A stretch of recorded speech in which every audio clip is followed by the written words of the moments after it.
My name is Henrique Correa, and I'm a professor at Crummer, and I'm here to talk about one of the electives that I offer called Global Supply Chain Management, INTL 609.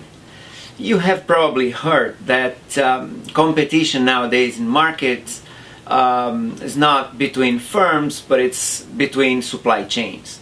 It means that whenever you are managing a company, it's not enough for you to be excellent or very efficient within the confines of your own company if your partners in the supply chain are not good enough.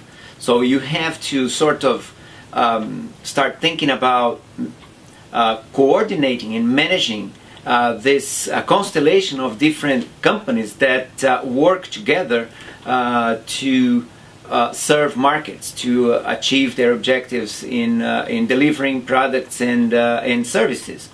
So this is an extension of some of the concepts that we studied in operations management, that you studied in operations management, but these regarding the borders of companies. We'll be discussing how to coordinate and manage the flows of goods, information and money across borders. Borders between companies. You probably heard as well that the level of outsourcing increased drastically because companies tend to concentrate on activities that are close to their core competencies and outsource the rest. So the more activities that companies outsource, the more interfaces they have to manage. So managing across borders could be understood as managing across company borders, across nation borders, across regions of the world borders, because nowadays it's not unusual for you to find products and services that are produced in one place, distributed in another, around the world.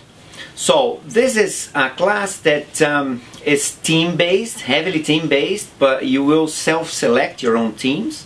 We'll make extensive use of case studies, Harvard-style case studies, covering a great range of regions, of companies that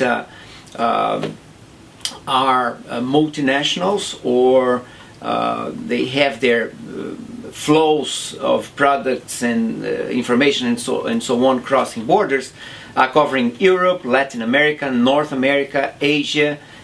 So it's really international in its approach, the class. We will also make use of two business games. One is computer-based. It's called Links. It's the best business game for teaching supply chain management. You and your team will have to manage a simulated supply chain with all the complexities that supply chains normally have, and I would say global supply chains, because you are going to target markets in 3 different regions in the world. We'll also make use of an in-class business game called the beer game, which is a classic game, and if you did operations management with me, you did the basic beer game, but in global supply chain management we'll do an advanced version, exploring alternative ways of managing supply chains. We'll also have readings throughout the course, and these readings will cover a range of different topics, and most probably we'll use a free access textbook that I'm finishing to translate. I have this book published in Brazil in Portuguese, and now I'm finishing the translation of the book, and I'll probably make it available for the students to use. We'll have an in-class final exam, open book, and something about the grading scheme. We'll have a final exam, as I mentioned. We'll have class participation. We'll have 1 case report and presentation per team. We'll have a business game and report participation, which is 20%, and performance in the business game, which is 5% of the grade. In terms of the business game, it is actually more important for me that you learn then that you show an amazing performance in the game. Sometimes a team messes up in the very first month, and then they have to catch up, and in order to catch up they have to study a lot, and they end up learning much more.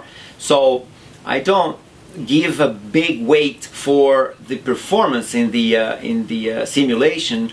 So the whole simulation thing is 25% of the grade, but just 5% is the performance in the simulation, 20% is you writing a report describing to me how much you learned from the experience. And we also have peer assessment. This class, INT 609, Global Supply Chain Management, counts toward operations and technology management concentration, towards the marketing concentration, towards international business concentration, and towards the management concentration. So I hope to see you there in one of our future classes.